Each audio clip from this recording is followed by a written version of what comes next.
Assalamu alaikum and good morning, class. How are you all today? Are you all good? Very good. I am your teacher Ads, and for today's lesson, we will be discussing the last topic of our anatomy and physiology, which is the female reproductive system. Okay. Are you all ready for our discussion? Sige, very good.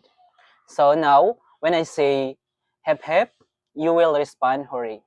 Hep hep, hep hep. Last one. Hep hep. Very good. So before we proceed to our formal discussion, let me introduce to you our learning objectives. At the end of the lesson, you should be able to first identify the internal and external structure of the female reproductive system. Second, you should be able to explain specific functions of the major organs of the female reproductive system. Third, you should be able to explain the pathophysiology, clinical symptoms, and screening methods for common female reproductive conditions, hormonal imbalances, and cancers. And the last one, you should be able to outline the embryological development timeline of female sexual differentiations and structural development from the Mullerian ducts. So this is our topic outline. It is divided into 7. First, overview 2, reproduction and development. Second, anatomy of female reproductive systems. Third, the menstrual cycle. Our fourth discussion is condition and disorders of female reproductive systems. Fifth, conception and early embryogenesis. Sixth, development of multiple pregnancies or known as twinning. And the last part of our discussion is the embryological development of reproductive organs and their developmental pathways. So now, let's first discuss the overview to reproduction and development. So, what is a reproduction? Anyone knows what is a reproduction? Okay, very good. And what are the two main types of reproduction? Very good. So, reproduction is the biological process through which organisms create offspring of their own kind, ensuring species survival across generations. So, in humans, we have male and female.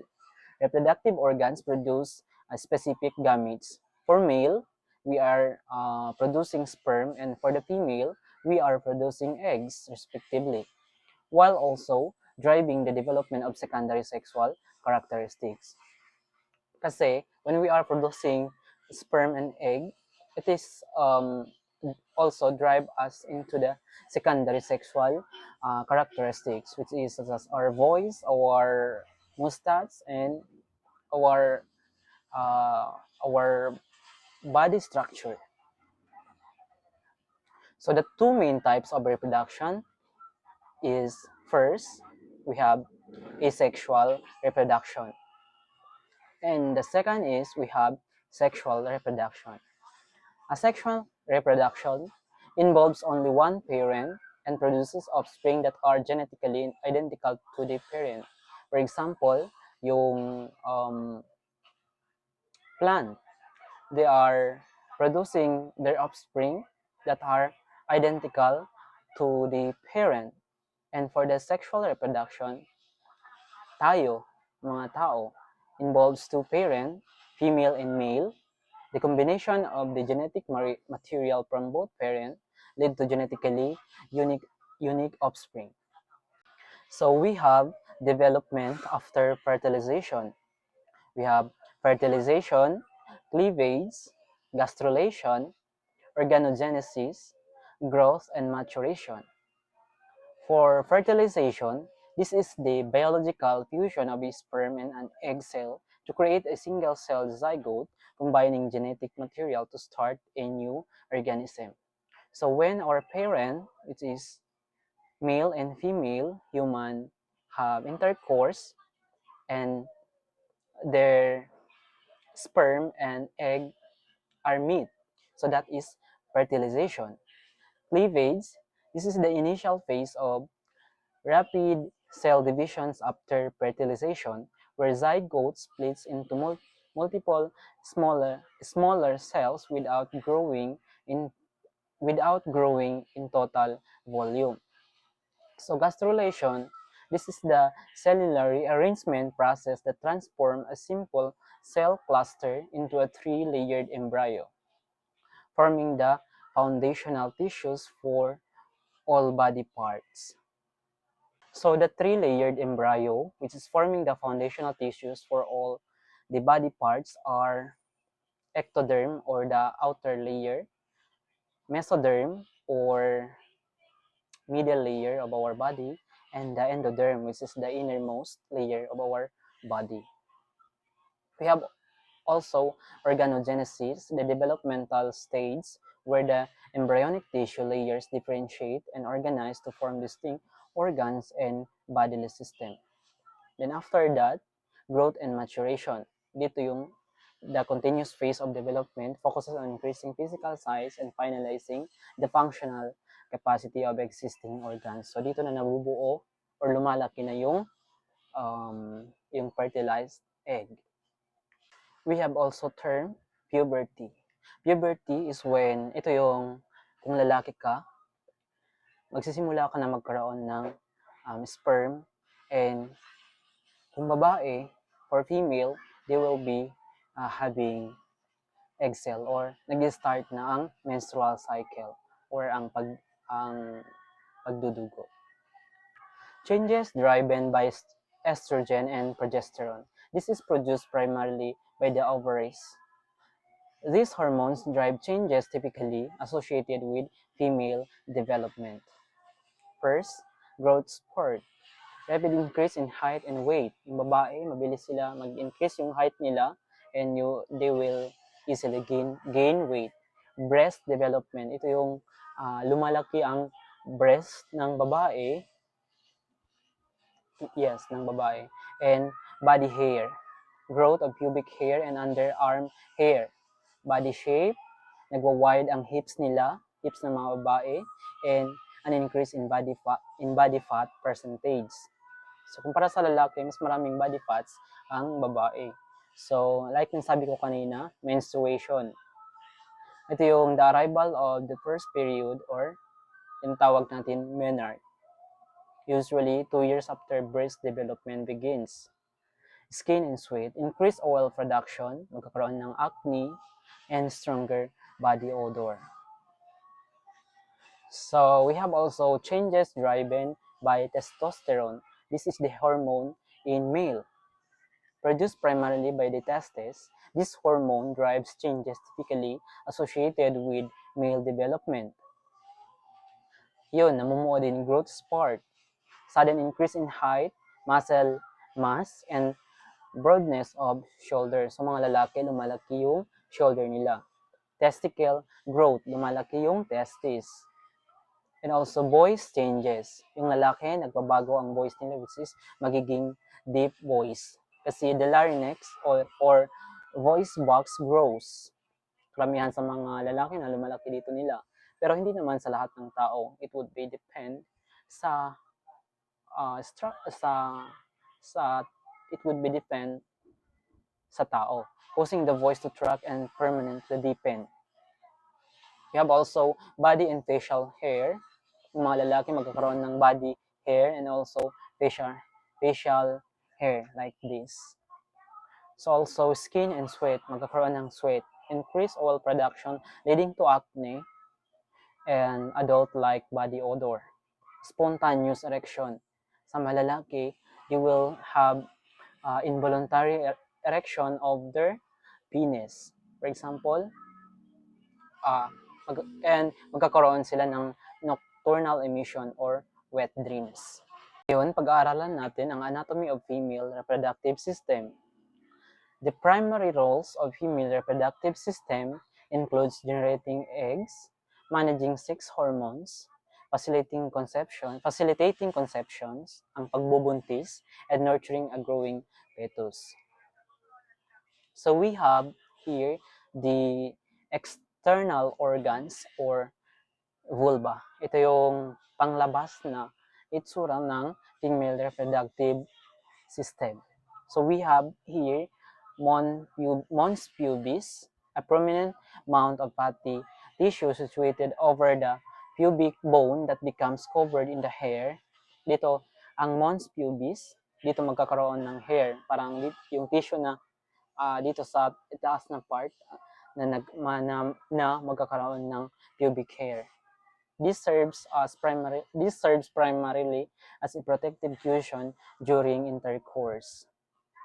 So we have also labia majora, or the outer lips that enclose and safeguard the other external structure, developing pubic hair and housing glands. And also, meron tayo dito sa loob, which is labia minora, the inner small lips surrounding the vaginal and urethral openings, featuring delicate tissue sensitive to irritation and swelling. We have also clitoris, a highly sensitive organ. Ito yung sensitive organ sa babae.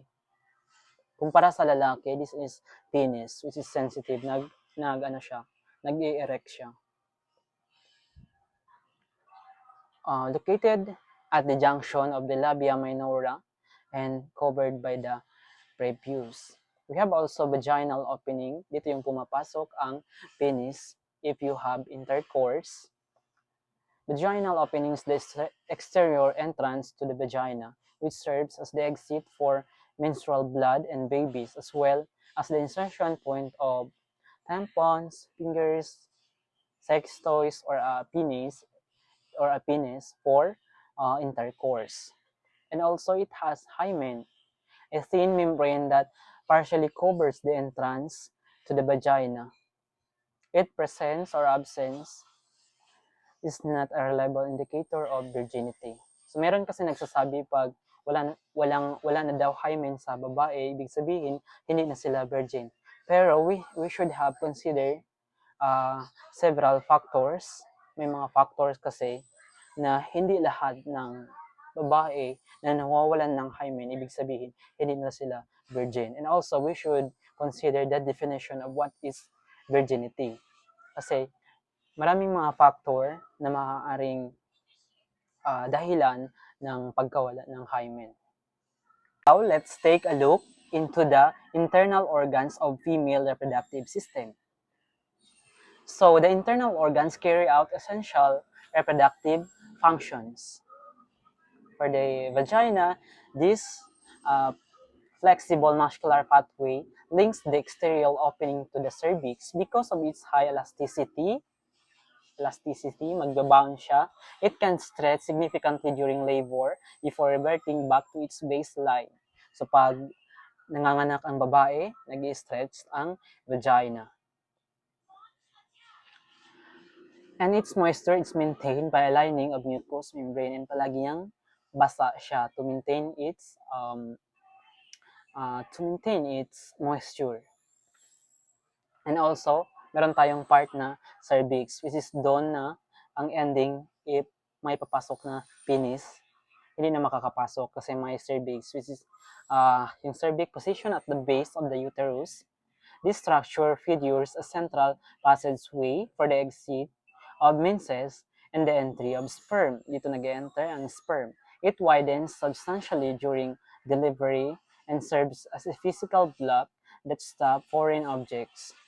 So kapag nag-i-insert ka ng mga foreign object for the others, nag-i-insert sila for example ng sex toys or kung ano pa man, so doon nag-i-stop sa cervix. So we have also uterus or corpus and cervix. This is a hollow, pear-shaped muscular organ, provides the necessary environment for a developing fetus. Dito nag-i-implant ang fetus or fertilized egg. The primary body or corpus stretches immensely to accommodate growth, whereas the cervix comprises the lower, tapered bottleneck. So, ang female reproductive organ consists of two ovaries. situated on the left and right sides of the uterus. These small oval glands are responsible for generating female gametes as well as secreting vital reproductive hormones like progesterone and estrogen. And then next to it, we have also fallopian tubes. These slender ducts span the space between the ovaries and the uterus. And also, pag nag-grow na ang egg sa loob ng ovaries, kinakats niya, dinideliver niya para ma-fertilize ng sperm. We have also the last part, which is fimbriae. Fimbriae refer to the finger-like borders at the very tip of the fallopian tubes beside the ovaries, yung parang finger na nagre-receive ng sa ovary, yun yung fimbriae. Their main objective is to harvest the matured oocyte or pag nag-mature na yung egg sa loob ng ovary, yun. As it leaves the ovary, dumaan muna doon sa fimbriae, papuntang fallopian tube para ma-fertilize ang eggs. So now, let's proceed to menstrual cycle. So ano nga ba ang menstrual cycle? Menstrual cycle is a repetitive series of natural physiological changes governed by the endocrine system. It ensures the possibility of a woman for pregnancy. So, sa karamihan or karaniwan ng mga babae, magkakaroon sila ng menstrual cycle for 28 days. Pero, may mga babae din na it ranges from 21 to 35 days depending on individual. So, hindi lahat ng tao na specific on 28 days of their mens. Nakadepende ito sa tao. So, this cycle officially begins on the very first day of menstrual bleeding or day 1 and concludes right before the start of the next period. So, hindi lang reproductive organ ang nagpo-produce ng menstrual cycle. It also includes the brain-ovary connection. The menstrual cycle, sabi ko kanina, hindi lang doon sa uterus. It is tightly regulated by continuous chemical conversation between the brain and the ovaries. Ito ay tinatawag na hypothalamic pituitary ovarian or HPO axis. So, ang brain ay nagsisignal ng body status and release chemical. Ang brain monitors the body status and releases chemical signals. And also, the ovaries respond by maturing eggs and releasing specific sex hormones. These hormones in turn tells the uterus whether to build up its lining or shed. So kapag nagre-release na ng egg, which is and then hindi siya na-fertilize ng sperm after magpo-produce ito ng lining and then shed it, which is the menstrual cycle. So we have 4 chemical messengers or hormones that are controlling the menstrual cycle. First, we have FSH or follicle stimulating hormone. This is came from pituitary gland or in the brain of the female. It signals the ovaries to start growing and maturing fluid-filled sacs, follicles. Yung follicles, doon, sa loob ng follicles, nandun yung egg. Minamature niya yung immature na egg. Second, we have also estrogen. This is developing ovarian follicles. It acts as a growth hormone that rebuilds and thickens the uterine lining or endometrium. After a period, kumakapal yung uterine lining. It also changes cervical mucus to make it sperm friendly. So, di ba yung cervical mucus kasi, yung cervical mucus kasi, very acidic yan. So, it will change to make it sperm friendly. And also we have LH or luteinizing hormone. This is also from pituitary gland or from our brain. A sudden dramatic surge of the hormone acts as the ultimate trigger that forces the dominant follicle to rupture and release egg or ovulation. Pag magre-release na yung egg, yun yung tinatawag nating ovulation. And also the last one, which is progesterone or corpus luteum, a temporary endocrine structure inside the ovary that develops from the remnants of a ruptured vesicular follicle once the egg is expelled, known as the pregnancy hormone. In progesterone, this is known as pregnancy hormone. It stabilizes and maintains the thick uterine lining, making it rich in nutrients so a fertilized egg can safely implant on the uterine lining or on the uterus. So we have two cycles, which is uterine phase or known as menstrual cycle and ovarian cycle. These cycles are divided into three phases. For the uterine phase or menstrual cycle, phase 1, menstrual phase 2, proliferative phase 3, secretory phase. And for the ovarian cycle, we have phase 1, follicular phase 2, ovulatory phase or ovulation, and phase 3, luteal phase. So ang menstrual cycle, this is happen from day 1 to day 4. For the others, it could be from 3 to 5 days. Ito yung nagsished na shedding of superficial functional layer of the endometrium.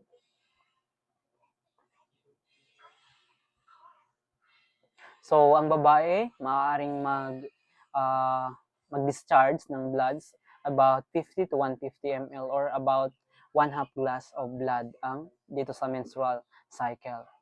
So, sa phase 2, which is proliferative phase, this is happen about day 5 to day 14.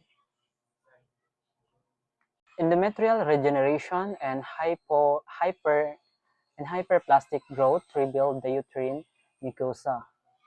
So we have the stratum basalis regenerates the functional layer. Endometrial glands develop and masculinization increases to create a thick, velvety, well vascularized tissue. And also ovulation happens here following the LH or luteinizing hormone surge. For the phase 3 or secretory phase, this timing is from days 15 to 28. The post-ovulatory interval remains constant at 14 to 15 days. Yun yung ovulation, mangyayari ang ovulation on or before the menstrual cycle, 14 days to 15 days before the menstrual cycle. The uterine glands hypertrophy and secrete glycogen and essential nutrients into the uterine cavity. If fertilization does not happen, sabi ko kanina, vascular spasm and kinking deprive tissue of oxygen, resulting in localized ischemic necrosis of endometrial cell to trigger the next menses. So kapag hindi na fertilize ang egg, magkakaroon ulit ng menstrual cycle. So for ovarian cycle, we have phase 1 or follicular phase. This happens from day 1 to day 14. The purpose is to recruit, select, and maturation of an ovarian follicle containing a primary oocyte. Then it is controlled by follicle stimulating hormone or FSH. And FSH rises initially to stimulate. Tumataas yung FSH and also the LH or luteinizing hormone. Several primordial follicles develop into secondary follicles, but typically only one or Graafian mature follicle. Tinatawag natin yung magmamature, tinatawag natin Graafian. Remember the term? Becomes dominant. The follicle grows larger and fills with enteral fluid, while the oocyte inside completes its first meiotic division. So for the phase 2 or ovulatory phase, dito na mangyayari ang ovulation sa ovarian cycle. Sabi ko kanina, this happened the day 14. This biological event is triggered approximately 1 to 1.5 of days following the peak concentration of luteinizing hormone. The purpose of this is to release the mature secondary oocyte from the ovary into the fallopian tube for potential fertilization. So meron tayong hormone dito triggered by fecal levels of LH, luteinizing hormone, and a smaller surge of FSH. Lumiit naman yung FSH. Kung kanina tumaas, ngayon bumaba. Estrogen levels drop sharply immediately after ovulation occurs.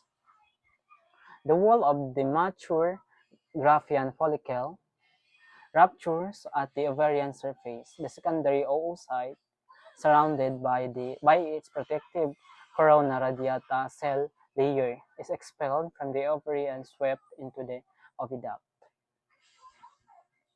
And we have the last phase, or the phase 3, which is the luteal phase. It's happened about day 15 to 28.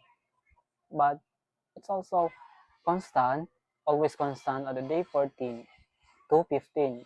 Day 14 to 15. Always constant siya. The purpose is to transform of the ruptured follicle into the endocrine gland to sustain early pregnancy hormones. So, high level of secretion of progesterone, tumaas ang progesterone, and moderate estrogen by the corpus luteum. If fertilization does not occur, LH, or luteinizing hormone, levels fall. Bumaba siya, causing the corpus luteum to degenerate and hormone levels to crash.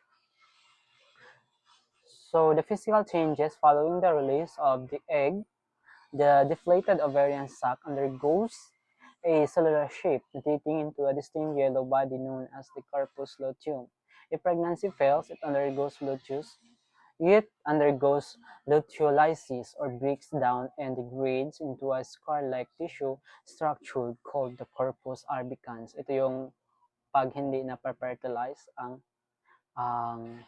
oocytes.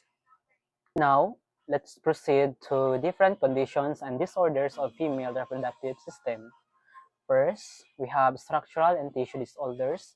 It consists endometriosis, uterine fibroids, pelvic organ prolapse. So endometriosis is a chronic disease where tissue structurally identical to the inner uterine lining grows outside the uterine cavity, primarily on pelvic organ. It's driven by the complex factors like retrograde menstruation, backward menstrual flow, immune system dysregulation, and cellular mutation. So, ang symptom nito is severe pelvic pain, disabling menstrual cramps, painful intercourse, and infertility. So it could be managed with NSAID pain relievers, hormonal therapies to suppress ovulation, or laparoscopic surgery to remove the tissue. Tinatanggal talaga yung tissue. It's yung tinatawag nating endometriosis. Second disorders is uterine fibroids. Ito naman, non-cancerous tumors that develop within the smooth muscular walls of the uterus. Sa loob siya ng uterus, na-develop ang uterine fibroids. Abnormally heavy or prolonged menstrual bleeding, nagbe-bleed ang babae ng matagal. Severe pelvic pressure, frequent urination, and anemia. It could be treated with hormone-regulating medication, non-surgical artery embolization to shrink tumors, or surgical removal via myomectomy or hysterectomy. We have also pelvic organ prolapse. This is the physical descent of slipping of pelvic organs like the bladder or uterus into the vaginal canal. Kung nakikita nyo, lumalabas yung pelvic organ into the vaginal canal, lumulobos siya, caused by the stretching and weakening of pelvic floor, muscles, and ligaments due to childbirth, kakapanganak, aging, or chronic straining. Ang symptom nito ay palpable bulge inside the vagina, a constant sensation of pelvic heaviness, and urinary or bowel leakage. It could be treated or managed with targeted pelvic floor exercise, supportive vagina, binabalik siya, which is devices called cesareans or constructive pelvic surgery. Minsan yung iba binabalik sa loob, pero pag hindi na kaya, yun yung tinatawag nating pessaries or constructive pelvic surgery, tinatanggal na talaga siya. And we have also hormonal and menstrual disorder. We have PCOS or polycystic ovary syndrome. This is a widespread endocrine and metabolic disorder that disrupts normal ovarian function and egg development.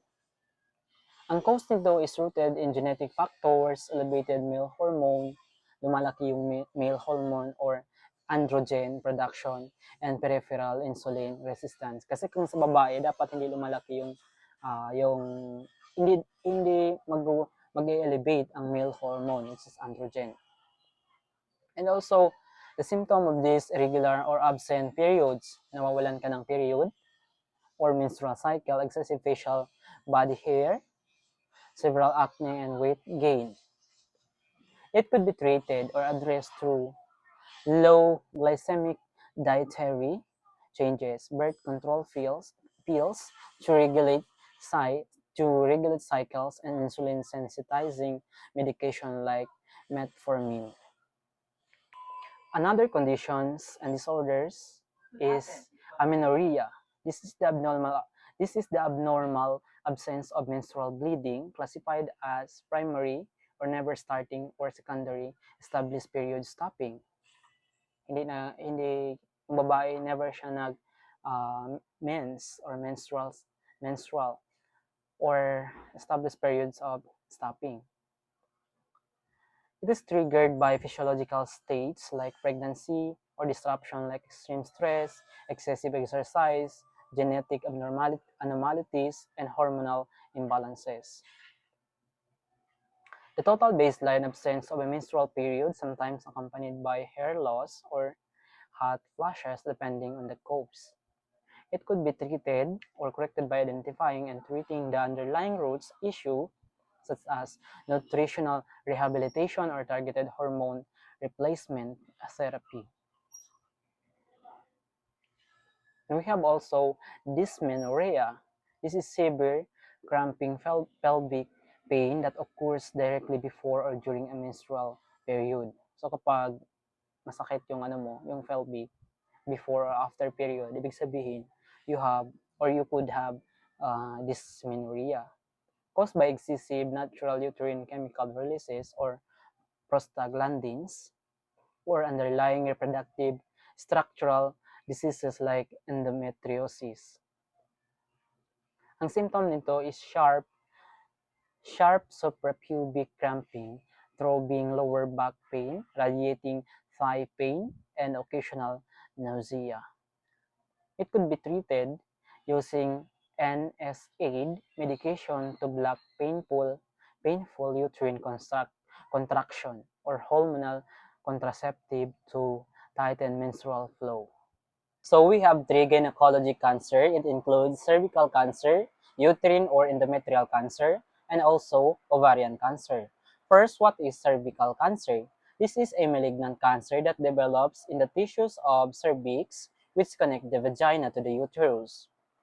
Almost exclusively caused by a long-term, ito yung cause niya, persistent infection with high-risk strains of the human papillomavirus or HPV. Ang symptom nito is abnormal vaginal bleeding between periods, unexpected bleeding after sexual intercourse, and usual vaginal discharge. But it could be treated with localized surgical removal, radiation therapy, or cisplatin-based chemotherapy depending on the tumor stage. The next one is uterine or endometrial cancer. This is a cancer that begins in the inner cell lining or endometrium of the uterine cavity. The cause of this is heavily driven by the prolonged, unopposed estrogen stimulation, often linked to the condition like obesity or metabolic syndromes.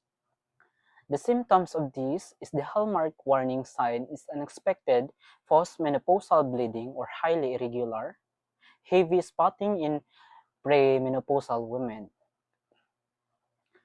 But it could be treated through a total hysterectomy to remove the uterus, sometimes paired with follow-up radiation or chemotherapy. The last one is ovarian cancer. This is a highly malignant cancer that originating in the tissues of the ovaries or the tips of the fallopian tubes. The cause is linked to the genetic mutation like BRCA genes or a high lifetime number of ovulatory cycles or severe chronic endometriosis. Ang symptom nito is vague, easily missed symptoms such as constant abdominal bloating, feeling full quickly when eating, and pelvic discomfort. So it could be treated, but requires aggressive surgical debulking to remove all visible tumors masses, followed by platinum-based chemotherapy. Now let's proceed to conception and early embryogenesis. We have ovulation and fertilization. Meron tayong meron din tayong cleavage and blastocyst formation. So for ovulation and fertilization, we have ovulation upon emerging from the mature ovarian Graafian follicle. The female gamete enters the pelvic space before being drawn inside the oviduct. And fertilization or syngamy, conception predominantly take place when the widest region of the oviduct, usually transpiring inside a half-day to full-day window following egg release. The sperm undergoes capacitation functional maturation in the female reproductive tract.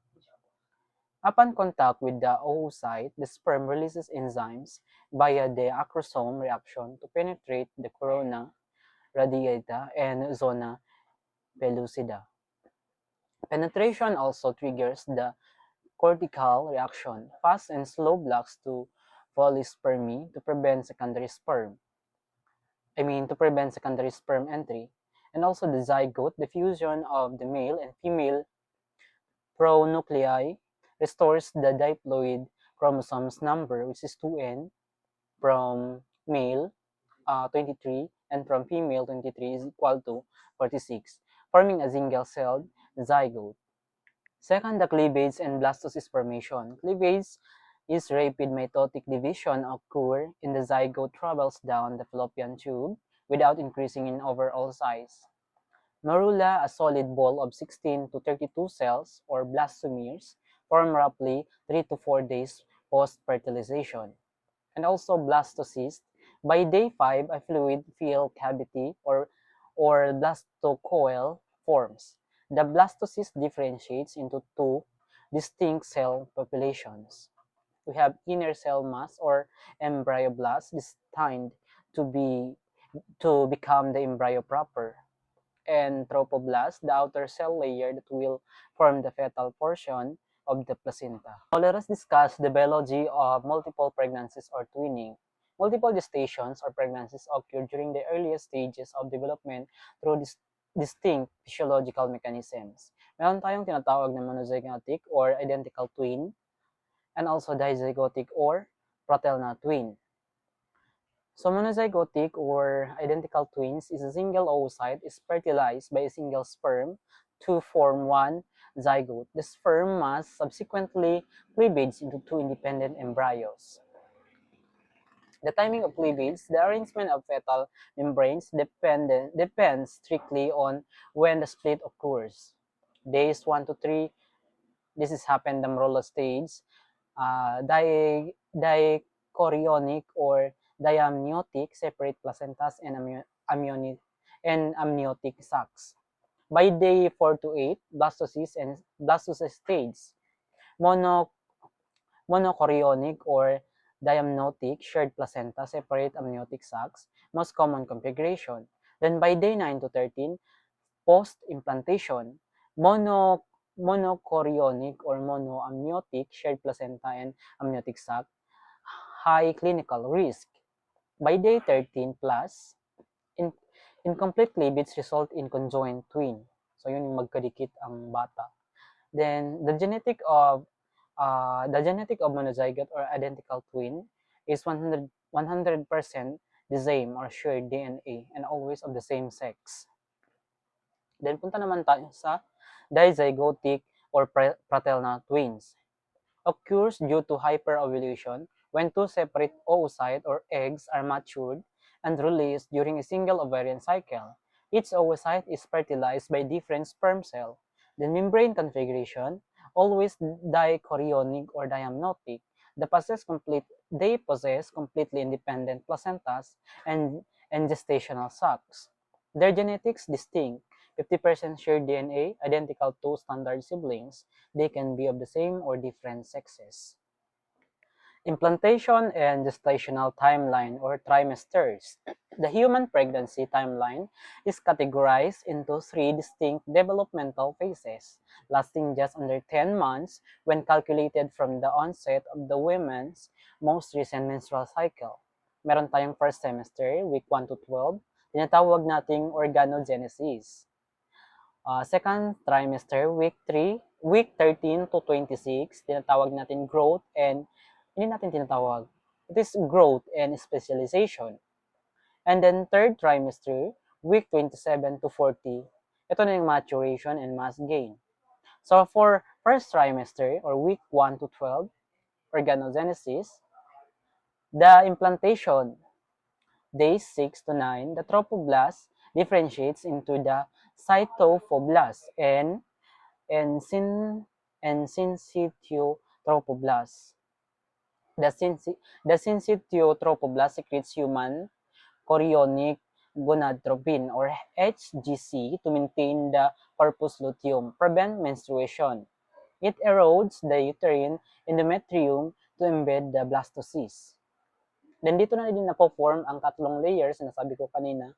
Ectoderm, napo-form dito ang nervous system and epidermis. Mesoderm, musculoskeletal, cardiovascular system, and urogenital systems. Then we have also endoderm. Dito napo-form ang epithelial lining of the digestive and respiratory tracts.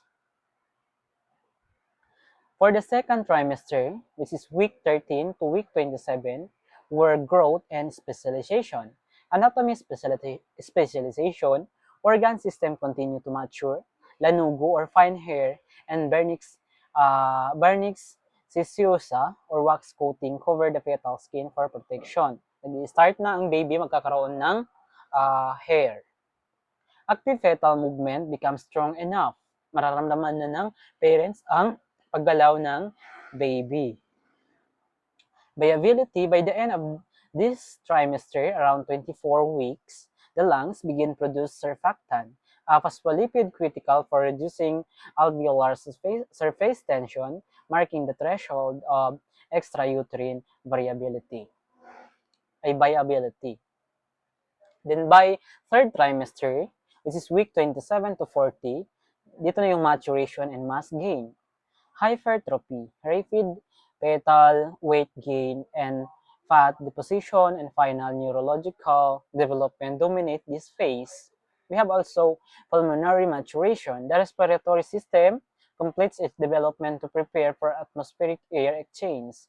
Then, magkakaroon din ng vertex positioning. The fetus typically rotates into the cephalic or head down position, pressing against the cervix to prepare for parturition.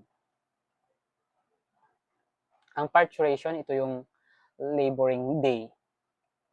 Then we have fetal life support system. Meron tayong, ang fetal life support system includes placenta, umbilical cord, and amniotic fluid. So ano nga ba ang placenta? This is temporary, disc-shaped organ attached to the uterine wall. It is formed by both mother's tissue or decidua basalis and the fetus tissue, chorion frondosum. Ang function nito is metabolic in gas exchange. It acts as a functional lung, stomachs, and kidneys for the fetus para mabubuhay ang fetus. The placenta barrier, it keeps maternal and fetal blood completely separate. Maternal and fetal blood never mix. Hindi mag-mix ang blood ng mother at blood ng baby. Exchange happen only through diffusion across cells. Endocrine signaling, it produces essential pregnancy hormones like progesterone, estrogen, and human placental lactogen or HPL to maintain the pregnancy. The second life support is the umbilical cord. Ito ay the physical lifeline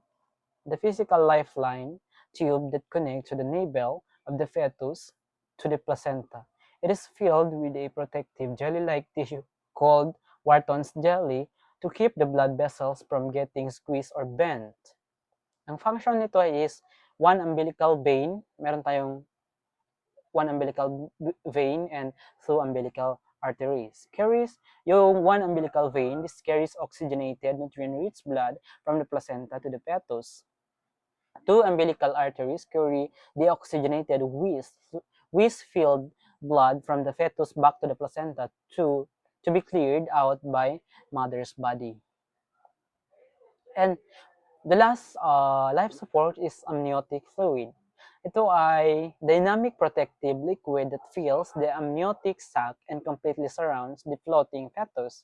It is started as filtration of maternal blood and later consists mostly of fetal urine and lungs fluid. Ang function nito is mechanical shock absorption. It acts as a liquid cushion, absorbing heat and protecting the fetus from maternal abdominal injuries. Thermal homeostasis, it keeps a steady, warm core temperature inside the womb, shielding the fetus from outside temperature changes. Physical evolution, this medium suspends the developing fetus to permit unhindered mobility, which stops anatomical structure from fusing. Additionally, it ensures uniform skeletal and muscular growth, alongside aiding digestive and respiratory tract development as the fetus continuously cycles the fluid. Now, let's move on to parturition or yung sinasabi ko kanina, labor and delivery. Parturition is governed by a positive feedback mechanism involving stretching of the uterine cervix, which triggers oxytocin released from the posterior pituitary, inducing stronger myometrial contraction. So, meron tayong tatlong stage. First stage is dilation stage. This is regular uterine contraction begin, leading to the progressive thinning or effacement and widening or dilation of the cervix. Lumalaki yung cervix. The amnion usually ruptures, water breaking. Stage 1 ends when the cervix reaches full dilation, which is 10 cm yung laki ng cervix. Ang lumuluwag siya. Stage 2, the expulsion stage. Maternal bearing down forces combined with maximal uterine contraction drive the fetus through the cervix and out of the vagina or birth canal. Ends with the successful delivery of the newborn. For the stage 3 or placental stage, continued post-delivery uterine contraction shear the placenta away from the uterine wall. The placenta and fetal membranes after birth are expelled. Contraction of the myometrium constrict blood vessels to prevent maternal postpartum hemorrhage. For the part 7 of our discussion, the embryological development of reproductive organs and their developmental pathways. So meron tayong first, the indifferent stage, which is week 1 to week 6. During the first 6 weeks of human embryonic development, the reproductive system is morphologically identical in both males and females. So, sa week 1 and week 6 ng embryo or yung fertilized egg, hindi mo ma-identify kung lalaki ba or kung lalaki ba o babae ang bata. They are identical. So, we have gonadal ridges formed from the proliferation of intermediate mesoderm and the overlying coelomic epithelium. Primordial germ cells or PGCs arise in the epiblast, migrate through the primitive streak and colonize the gonadal ridges by week 5. Without PGCs, gonads fail to develop. The dual duct system. Every embryo develops two parallel pairs of genital ducts. Meron tayong mesonervic o Wolffian ducts. Ito yung precursor ng male internal reproductive tract. And paramesonervic or Mullerian ducts. Ito naman yung precursor ng female internal reproductive organ. Tandaan, ang default ng bata is babae. So, kung hindi present ang mga gonads o different hormones sa bata, ibig sabihin magpapatuloy ang pagiging pagkababae ng bata. because that is the default mechanism of the child. Second, genetic trigal and gonadal differentiation. By week 7, the choice of developmental pathway depends strictly on the genetic composition of the embryo. So, we have male gonadal differentiation. Dito, pag master switch, this are a gene, sex determining region Y. Sex determining region Y. Ito yung, pag present ito, magiging lalaki ang bata. Cellular action, SRY, upregulates SOX9, tinatawag nating hormones, XOX9, directing the bipotential cell to differentiate into Sertoli cells and Leydig cells, forming the primitive testes. So, ang embryo magkakaroon ng primitive testes, magkakaroon ng male reproductive organ. Kaya nga magiging lalaki ang bata if present ang SRI. So, dito sa female gonadal differentiation, this is the default pathway, yung sinabi ko kanina. Kung absence ang Y chromosome and SRY gene, genes like WNT4 and RSPO1 are upregulated. Cellular action, the indifferent gonads slowly differentiate into ovary containing primordial follicles around week 10. So magiging babae talaga ang bata kasi that is the default. So meron tayong differentiation of internal genital ducts. You can just read our handout. For the number 4, we have developmental of external genitalia. Mangyayari ito by week 7 to 12. Mirroring internal differentiation, the external reproductive organs emerge from a shared sexually undifferentiated foundation. This primitive matrix consists of 3 tissues: the genital swelling tubercle, the urethral folds, and the labioscrotal ridges. So, sa male pathway or dihydrotestosterone dependent, ang genital tubercle, magiging penis siya, glans penis, it elongates. Hahaba siya at magiging penis. Glans penis. Urogenital folds, by joining together at the median line, this tissue ridges generate the ventral surface of the penis. Magiging ventral surface ng penis while securely encasing the urethral canal. Then, for labioscrotal swelling, this bilateral embryonic tissue converges along the median plane, ultimately unifying to construct the scrotal sac. So, magiging scrotum. Ito yung, kumbaga, sac ng testes. For female pathway, or estrogen hormone independent, in the absence of androgenic or male hormones stimulation, maternal and placental estrogens guide development. First, ang mangyayari sa genital tubercles, magbe-bend down or downward and become the clitoris. Ito yung magiging, kung sa lalaki, which is glans penis, kung sa babae naman, magiging clitoris siya, which is magkatumbas ang clitoris tsaka glans penis. For urogenital folds, they will not fuse. They remain open to form the labia minora. Kaya nga may labia minora kasi pag lalaki yan, magko-close yan siya, magiging penis. Pero pag babae yan, hindi siya mag-close. Kaya magiging labia minora. Labioscrotal swellings remain separate to form the labia majora. For the last part, we have anatomical homologies. Because both sexes share the same embryonic building blocks, every adult reproductive structure has direct counterpart in the opposite sex. Yun nga, dahilan, it is because nung bata pa tayo, kung may mga absence or yung sexes natin, our sex, is determined or may pagkakapareho lang sa babae at sa lalaki. And that's all for our discussion for today's lesson. Thank you.